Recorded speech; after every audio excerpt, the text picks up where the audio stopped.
Santo, santo, santo é o Senhor. Louvado seja o nome de Jesus.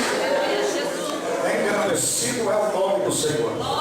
Eu estou pregando quase que todos os dias, graças a Deus, onde nós tivemos na congregação, onde o pastor Aires, aleluia, onde o pastor Aires, ele preside, dirige no bairro Costa e Silva, e foi um terremoto para a glória de Deus lá. Nós estamos abrindo também mais uma igreja, graças a Deus. Nós temos 10 meses com esse ministério. Estamos abrindo mais uma igreja na cidade chamada São Francisco do Sul. Nós estamos indo para o centro daquela cidade. Já há um casal de pastor com pré-alugado, vai morar em cima, porque Deus falou conosco e já tem muitas almas esperando a nossa chegada naquela cidade. Graças ao Senhor Jesus. Eu senti forte no meu coração em ajudar o pastor dessa igreja. Com 3 quinta-feira, pregando, eu falei para ele, e Deus registrou, quinta-feira que vem, você convide uma alma, convide uma pessoa que está no fundo do poço, que está sofrendo, que está doente, que está desempregada, que está falida, que está atormentada por demônios. Você traga essa vida neste lugar e Jesus garante a vitória. Jesus tem poder. Você já encontrou na sua Bíblia o capítulo de número 10, versículo de número 46, diga amém. Amém. Muito bem. Seja receptivo comigo, povo de Deus. Aleluia. Seja receptivo comigo. Coopere com a mensagem e você vai sair daqui abençoado em nome de Jesus. Vamos ler o texto que traz por título um grito por um milagre, porém o título original diz o cego de Jericó. Depois foram para Jericó, e saindo ele de Jericó com seus discípulos, uma grande multidão. Bartimeu, o cego, filho de Timeu, estava sentado junto ao caminho mendigando, e ouvindo que era Jesus de Nazaré, começou a clamar e a dizer: Jesus, filho de Davi, tem misericórdia de mim. E muitos o repreendiam para que se calasse, mas ele clamava cada vez mais: Filho de Davi, tem misericórdia de mim. E Jesus, aleluia, parando, disse que o chamassem. E chamaram o cego, dizendo-lhe: tem bom ânimo, levanta-te que ele te chama. E ele, lançando de si a sua capa, levantou-se e foi ter com Jesus. E Jesus, falando, disse-lhe: que queres que te faça? E o cego lhe disse: mestre, que eu tenha vista. E Jesus lhe disse: vai, a tua fé te salvou. E logo viu e seguiu a Jesus pelo caminho. Amém? Tome o seu assento dando glória a Deus. O som está bom, é só manter assim para mim, querido. Muito obrigado, viu? Santo de Deus, obrigado pela sua compreensão. Aleluia. Não é que eu sou um pastor assim, chato, pastor assim que gosta de pegar no pé do sonoplasta. Não, eu tenho 39 anos de idade, fiz este mês de maio 39 anos. Somente do meu ministério como pastor itinerante pelo Brasil são 16 anos pregando sem parada, quase que, aleluia, levando a palavra do Senhor nos 4 cantos do Brasil, centros, em grandes cidades e metrópoles. Deus me deu o privilégio de pregar já para uma gama de pessoas, uma multidão, para 300 mil pessoas em um anexo, em uma região, em um local. E a minha voz já não é mais a mesma, cansado, pregando todo dia, pregando direto. Tem pessoas que dizem para mim: pastor Ailton, o senhor tem uma voz abençoada, o senhor toma gelado, o senhor não se preocupa com a tua voz. Falei: irmão, é Deus, é Deus, é Deus. Há quase 18 anos eu ia para os montes, eu tenho 20 anos de crente, e eu ia para os montes, dizia para Deus: o dia que o Senhor me levantar para pregar, cura minhas cordas vocais, porque eu era uma pessoa que tinha muito problema com gripe, e eu ficava direto rouco.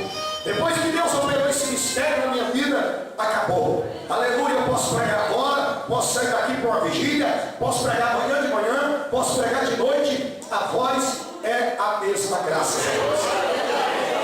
Queridos, vamos falar do que nós lemos aqui no texto da Bíblia Sagrada, sobre o cego de Jericó. Aleluia! Queridos de Deus, nós sabemos que quando nós aceitamos a Jesus como Salvador, quando nós entregamos a nossa vida, é meio que natural. Para algumas pessoas, para mim sempre foi o sobrenatural. Desde pequeno, filho de feiticeira, a minha mãe, ela invocava, ela recebia demônios do seu corpo. A minha mãe era o receptáculo de demônios. A minha mãe era o vaso usado pelo diabo. E eu me lembro que quando eu era criança, antes da minha mãe morrer, eu tinha 5 anos de idade, eu via as panelas, porque nós éramos pobres, nós não tínhamos armário e tateada, nós não tínhamos os armários tauros, não, era um lençol branco pregado com pregos na parede de madeira e pendurava as panelas. Era assim a nossa vida. A minha mãe era uma mulher que enchia balainho. Não sei se você sabe o que é isso, mas são saquinhos pretos que enchem de terra, faz um buraquinho com o dedo e coloca muda de café. A minha mãe fazia isso para sustentar 7 filhos. O meu pai, eu nunca vi, nem por fotografias, e era uma vida sofrida. A minha mãe, por servir a demônios, por ser possessa de demônios, as panelas levitavam na nossa frente. Eu via levantar as panelas e flutuar, e eu corria para o mato, porque eu tinha medo. A minha mãe era uma mulher atormentada. A minha mãe era uma pernambucana bonita, uma mulher amorenada, de um cabelo comprido até a cintura, e o diabo usava a minha mãe para separar casamentos. A minha mãe tinha um espírito imundo, que o homem, quando batia o olho naquela pernambucana bonita, largava da mulher e queria ficar com a minha mãe. O diabo usava ela muito nessa área. Antes que eu nascesse, o inimigo tomou por várias vezes, segundo a minha tia Hilda, que mora em São Paulo. Ela dizia: Ailton, você nasceu por um milagre, porque a sua mãe dava murros na barriga para que você não nascesse, devido ao sofrimento e pobreza dela. Nunca a nossa vida, aleluia, foi uma vida de fartura. Era dona de 5 sítios, gastou tudo que tinha com macumba, com feitiço e doenças. A minha mãe morreu louca, com a cabeça raspada, em um hospital em Curitiba. Eu nasci em uma cidadezinha chamada Califórnia, que fica no norte do Paraná.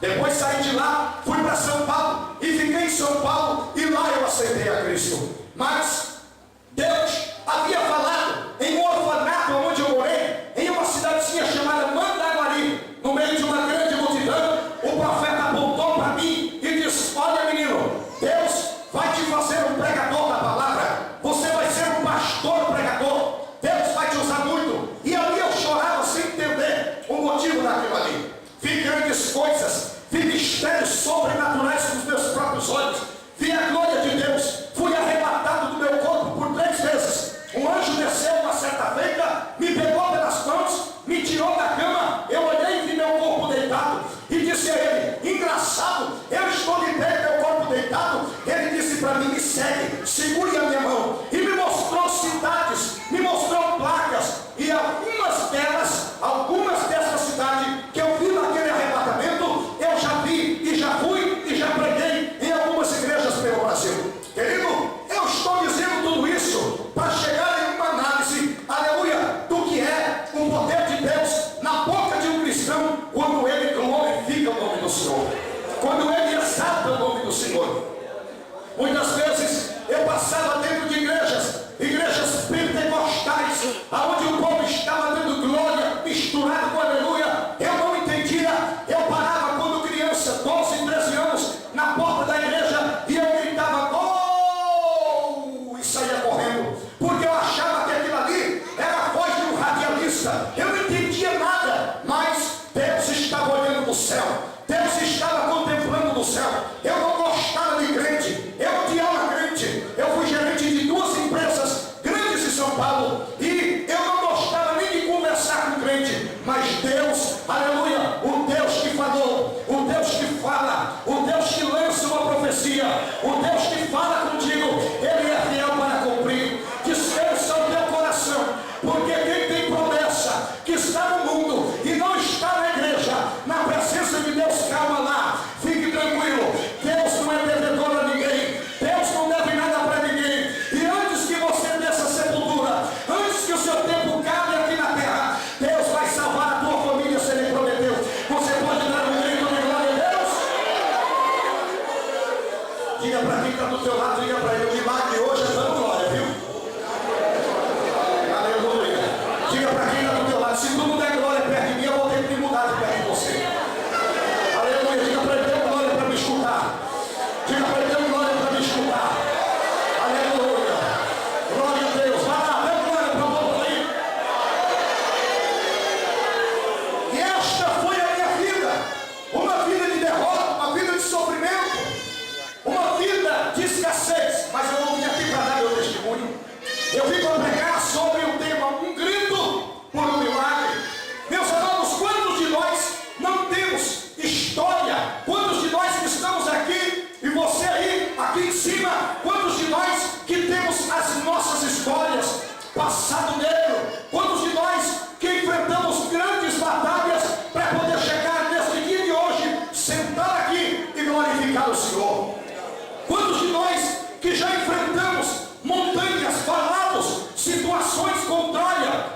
passado para contar. Todo ser humano tem uma história para contar. E a história deste homem, senhoras e senhores, a história deste cidadão, preste atenção, cuidado com quem anda, cuidado com quem fala dentro da igreja. Eu estou pregando a palavra, fique ligado, aleluia, queridos. Este homem, ele já aparece no cenário da história, aleluia, em uma vida de sofrimento, aleluia, em uma vida de abandono, em uma vida depressiva, em uma vida miserável. Se formos taxar psicologicamente, aleluia, esse cidadão, ele é cheio de traumas familiares, traumas de abandono dentro de casa. A Bíblia declara que este é intitulado o cego de Jericó. Mas lendo o texto, vendo a sua história, superficialmente falando, aleluia, eu descubro algumas verdades sobre a vida do cego de Jericó. Diz a Bíblia, diz o livro santo, que Jesus, o Nazareno, ele parte para Jericó. Ele vai operar milagres na cidade de Jericó. A cidade de Jericó neste tempo, senhores, a cidade de Jericó nesta época era um centro comercial, onde caravanas dos ismaelitas compravam no Oriente Médio, compravam nos desertos, Parã, Harã, Horebe, comprava e vendia, comercializava lá em Jericó. Diz o texto da Bíblia Sagrada, aleluia, que além disso, Jericó era uma cidade focada para os grandes empresários. Os grandes empresários tinham seus grandes comércios em Jericó. Jericó, nesta época, era o maior centro comercial, aleluia, de compra e venda de tudo quanto é tipo de especiaria ou de alimentos, era Jericó. E então, aleluia, analisando por este ponto, focava também uma grande classe de pedintes, de mendigos, que caminhavam circulando dentro de Jericó. Nenhum lojista, nenhum comerciante, nenhum dono de estabelecimento, aleluia, quer ter um mendigo na porta da sua empresa, do seu comércio, pedindo esmolas. Então foram o prefeito, os vereadores desta cidade de Jericó, votaram uma lei e disseram, olha, vamos fazer um pleito aqui, e esse plebiscito, nenhum mendigo poderá pedir esmolas aqui no horário comercial dentro de Jericó. Segundo a história, a Bíblia também diz, aleluia, que havia um cego. Imagine, irmã, um cego